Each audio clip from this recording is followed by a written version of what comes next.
What's going on, guys? Welcome back to our channel. Is this your first time? Thanks for stopping by. If you have not subscribed to our channel, please hit that subscribe button and turn on the bell notification. If you can see me, please say hi. Give this video a thumb up. This is our second live stream on this channel. If you can see me, give this video a like. Share our videos with your friends and family. As you can see from the title, today we are looking at why Nigerian youths prefer abroad, or why Nigerian youths prefer going abroad. Generally, we're talking about the future of Nigerian youths today. If you can see me, please give this video a like. Give us a thumb up, please. Hit that like button. Hit the like button if you can see me. So let's crack on. As a kid, growing up in Nigeria, there's this saying that we usually hear, that the youths are the youths are the leaders of tomorrow. That's what they usually tell us that time. Even during our school assemblies, during our primary school assemblies or secondary school, we usually sing that song, that we are the leaders of tomorrow. Tomorrow, I don't know if you can still remember that song. So, but today, we had big dreams. We had these dreams that when we grow up, our future will be better than what it is today. As kids, we plan our lives. We usually say, I'm going to be a doctor, I'm going to be a nurse, I'll work in the bank, I will be in the oil industry. But today, the story is different. It's a different case. So Nigerian youths, their future is what we are looking at. I don't know if the government is putting any measures in place to take care of the youths. I've not really seen anything that the government has done to secure the future of the Nigerian youths. And that's why you see the youths doing everything they can to leave that country. Measures that they need to put in place, is to secure the future of the Nigerian youths needs to start from the grassroots. It needs to start from the local government up to the government at the center, to the federal government. Because those at the local government are the people close to the villagers. They are those that are close to the community people. If a graduate from your locality can be employed into the local government service commission, I don't think it's a bad idea. If you know someone who is qualified to occupy a position in the state government, and you call that brother or sister, say, come, I've gone through your CV, you are qualified for this position, I don't think there is anything wrong in it. But the leaders that we have known before we were born, those that we met, the names that we've been hearing before we were born, from secondary school, from primary school, secondary school, university level, they are still the same people that we hear their names today in the government of Nigeria. But we are told that we are the leaders of tomorrow. I'm beginning to wonder if our leaders are lying to us, or those that taught us that song during those days, if they lied to us. Life as a student in Nigeria is a difficult one. It's not as easy as people think. Nigeria, yes, they call us a poor country, but we can make our lives sweet, and people think that things are moving well, or things are moving the way they ought to be. Because we prefer partying, dancing, feeling happy, the outside world don't know what we are passing through. As a student, I can tell you that there are students in our institutions that don't have food to eat. I know of a guy during our days in Bayero University. That guy used to soak garri. If you're in Nigeria, you understand what I'm saying. Soak garri. That guy used to soak garri because his father couldn't afford to be sending him pocket money all the time. That's how bad it was for them. The reason this happened to this guy is because of the nature of the economy of the country. If things are moving well in Nigeria, the suffering, the poverty that we are seeing today will not be there. Then, like I said before, the premise of this video is to discuss about the future of Nigerian youth. Life after school, that's when the life of a Nigerian youth starts. It's not when you're being catered for, when you're being cared for by your parents, when you're being given pocket money, accommodation fee, textbook, handouts in school. No. Your life starts immediately you drop pen after your final exam in the university. That's when your life starts. So the life of every Nigerian youth should be paramount in the laws of the country, in the legislation, in the mind of the executive, the state government, and the local government. Why do you think Nigerian youths prefer traveling abroad? Because after graduation, there is nothing to do. Now let's look at this. Let's look at it this way. Last week or last 2 weeks before before January ended, almost all the National Youth Service Corp members were jubilating because the federal government announced that their allowance, their monthly allowance, has been increased to 33,000 naira. If you convert 33,000 naira to dollars, it amounts to $90.91. That's what 33,000 naira is to a dollar. And these guys are jubilating, jumping up and down, snapping pictures, dancing. I asked myself, what happened to the senses of the youth? Because if you are being given 33,000 in a month, how much is a bag of rice? How much do you think you can afford? How much do you think you can pay for the food stuff that will take you from when you received your allowance to the end of the month when you expect the next allowance? What about your transportation? What about some other miscellaneous expenses that you don't know if they can come up? So what I'm saying is this: we don't need to over jubilate because of 33,000 naira being given to every corp member as a monthly allowance, because this monthly allowance is for a short period of time. NYSC doesn't last forever. It's not a job. It's not a full-time job. This is just for us to integrate with other cultures, other tribes in Nigeria. So the jubilation, it's laudable, but I don't think it's necessary. The increase is a welcome development, but it's not up to what I expected, because what I expected the federal government to do is this: if you want to increase the corpers allowance, you make sure that after their service here, that there is something that they will do. They have something that they will fall back on. Now, if a guy finishes serving Nigeria after 10 months and there is no job, that means you see them go into Okada business, riding keke napep, hawking pure water on the street, or selling whatever, anything that they can sell on the traffic road. You see them hawking on the street. Graduates. There are no jobs. The only people that can be employed in Nigeria are those that are connected.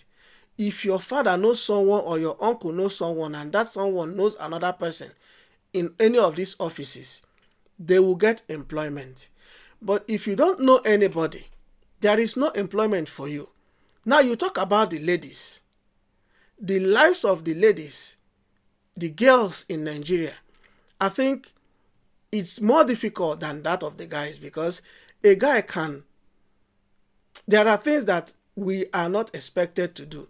But the ladies, sexual harassment, if you're seeking for employment, your employer will always want to sample you before employing you in his or her company.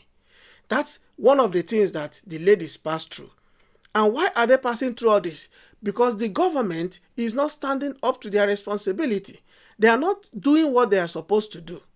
Please, if you can see me, give this video a thumb up. I don't think, do we have anyone online? Oh, we have 3 people here. Please, I can't see your messages. Say something to me. So the government, they are not doing what they ought to do. That's why you see Nigerian youths running away from Nigeria, traveling abroad, because the life abroad is organized. The system abroad is organized. They welcome you if you are capable of doing what you said you can do. There are machineries put in place to help you achieve your aim, to help you get to your full potential. But it's not in Nigeria. Now, the country, the Nigerian government, they have closed all the borders in Nigeria that goods from neighboring African countries cannot come into the country. If you are paying coppers 33,000 naira, and if someone decides to discipline himself or herself and save a little, even if that person saves up to 100,000 after National Youth Service to start a business, I think if the person travels to Togo or Lome or Cotonou to import goods, or even Ghana to bring goods into Nigeria for sale, to find a way to sustain his or her life, for survival, for sustainability, it will be a plus for the nation. But they have closed the borders. You can't bring in any good in Nigeria. They told us to patronize made in Nigerian goods. But what are they doing? These people that are making laws in Nigeria, telling us to patronize made in Nigerian goods, are they themselves patronizing Nigerian goods? Recently, I saw in the dailies that the legislators, those in the National Assembly, rejected innoson motors as their official cars. They want imported vehicles, brand new SUVs, maybe from Mercedes-Benz or from Audi, as their official vehicles. But there is a car manufacturing company, a local one in Nigeria, that manufactures cars that can compete with those that they want to import from abroad. But they rejected it. So if they are telling us to patronize made in Nigerian goods, they themselves should lead by example. That's why they are our leaders. That's why they are elected or selected. So if you close the borders and add 7.5% as tax on any good purchased in Nigeria, and you're paying the coppers 33,000, how do you think that 33,000 naira will sustain a youth copper, a full-fledged man, from the day he collected the allowance down to the day the month ends? I said before that while we were growing up, we used to hear that the youths are the leaders of tomorrow. And I also remember saying that the people that were ruling Nigeria as at that time are still the people, the same names that we hear in our government. So, calling us the leaders of tomorrow as at that time, many of us today are husbands, wives, some are even grandmothers and grandfathers, but they have not smelled anything about leadership in Nigeria. If you want to contest for an election, you are being told that you have to start from the local government, you have to start as a councillor, that they choose the party where you will belong so that you can be able to win an election. There is nothing free and fair about Nigerian elections. They don't want the youth to come up and take their rightful positions and places in our government. Government is not about wearing agbada or being a red cap chief. That is not government. The government that we know is here is about what you have upstairs, what you can bring to the table to better the life of the masses. That's what government is all about. Government is not about the pocket of those people making laws for us and they are not obeying the laws. court orders are being neglected. Due process is not being followed. There is nothing working. Now, the youths, how do they survive? Because the necessary things, the infrastructures that the government is supposed to put in place, establish, so that as soon as you graduate from the university, you have something that you'll be doing to take care of yourself and your family. Because those things are not in place. That's why you see all these crimes and vices increasing on a daily basis. If you meet someone who is selling her body to make ends meet and ask the person, why are you doing this? The only answer you will hear is because of the economy of the country, because of hardship, because of poverty. The ones in the universities, what do? How do they sustain themselves in school? There are so many girls in our universities today that their parents cannot afford to pay one tuition fee for. They are training themselves. How are they training themselves? They go to Abuja, they go to Owerri, they go to Port Harcourt, they go to Lagos. They service all these fat belly men for money to be able to pay their school fees, pay their accommodation fee, buy foodstuffs, buy their handouts and textbooks. That's what they do because the country is so hard. For you to hold your own future in your hands, you have to suffer. There are things that our youths do that you can't even fathom how to say it. That's the way it is in Nigeria. That's the way, that's how our leaders have reduced us.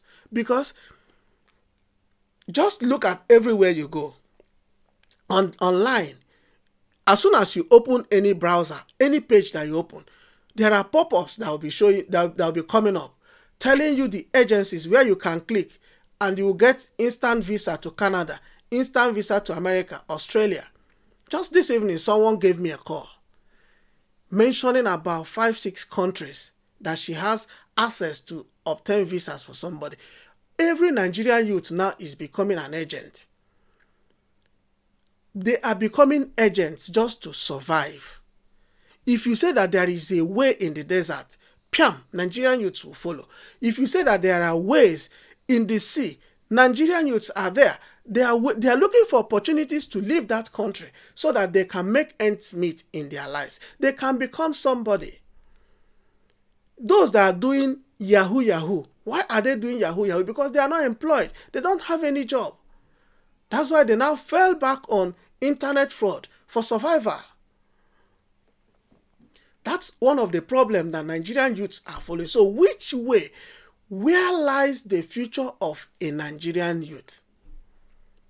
Where lies the future of Nigerian youths? Why do you think Nigerian youths prefer traveling abroad instead of sitting back in Nigeria? Why are our doctors relocating to Canada, going down to the United Kingdoms, moving to Australia, going to all these Arab countries, all these Asian countries where they are appreciated? Their input in the society is appreciated. But in Nigeria, no. Just look at our hospitals. They don't have conducive environments for work. Go to a local clinic in Nigeria. Paracetamol will be difficult to find in those places. Is it our classrooms? I've seen teachers who have joy. They derive so much joy in what they do, teaching people. Teachers are great people. But it's difficult now for us to agree to be teachers because the thing they pay is peanut. Teachers are not appreciated. They are not being given what is due for them because of the work that they are doing in our society. Because any great man you see today passed through a teacher. So teachers should be appreciated. But we are scared of taking that job because of what we receive as monthly salaries. It doesn't even do anything. It can't even feed the family for a month. So that's how Nigeria is. The lives of the youth needs to be given serious attention.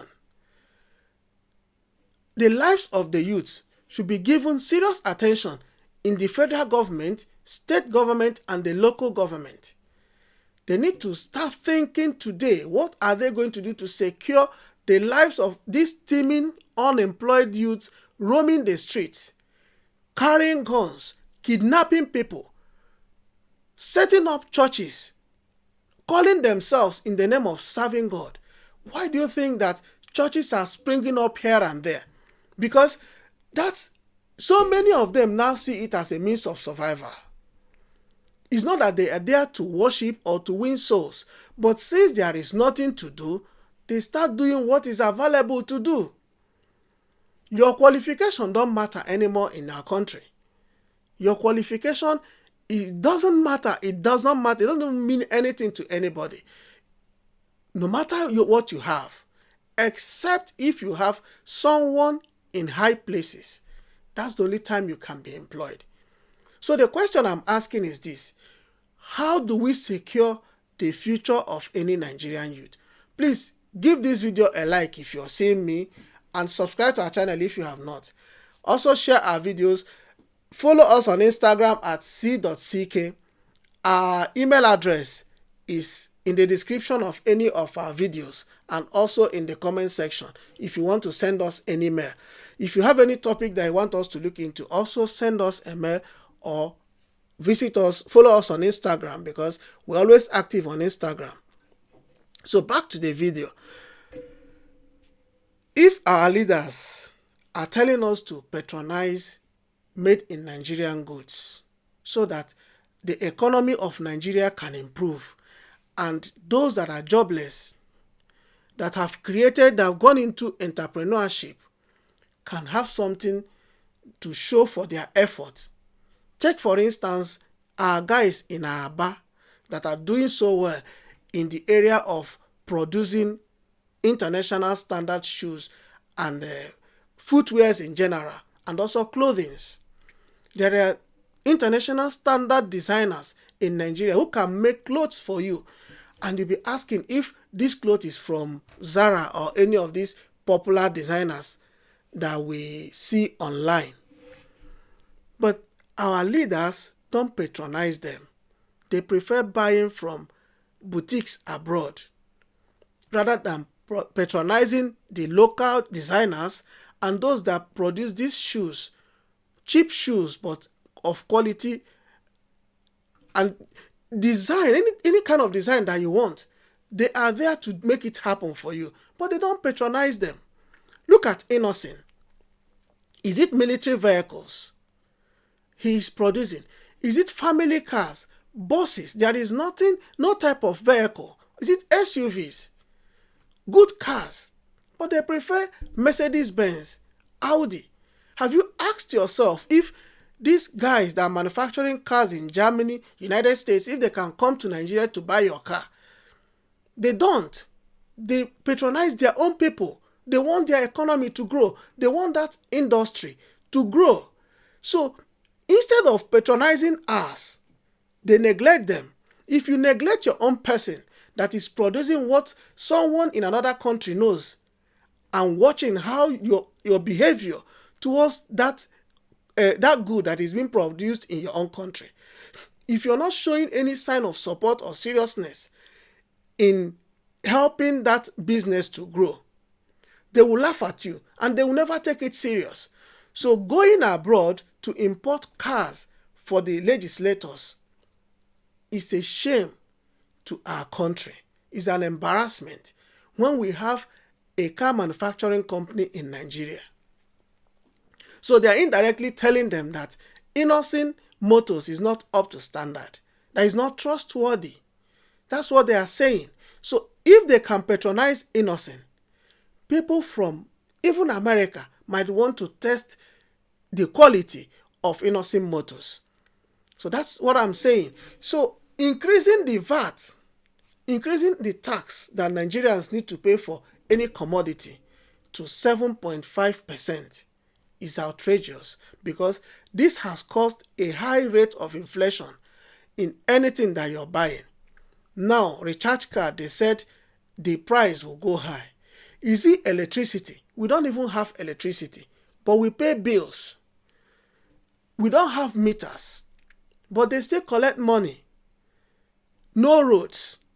You can't convey your goods in peace. Containers are falling every day, breaking people's leg. So how do you sustain your life as a Nigerian youth? I saw one publication. 2 youth couples got married in Kano. One is from Niger State, the other one is from Nasarawa State. They just met recently in the orientation camp and decided to get married. So the director general and the state coordinator, they were present in the wedding. It's a good thing if you can find your wife anywhere. But I asked myself, if 2 youth couples decide to get married with just 33,000 at the end of the month, how are they going to sustain their marriage? Because it's poverty, lack of money, that is causing some of the marriages that are breaking in Nigeria. So many separations that we are seeing today is lack of necessary things, the basic things that keeps our lives moving in marriages.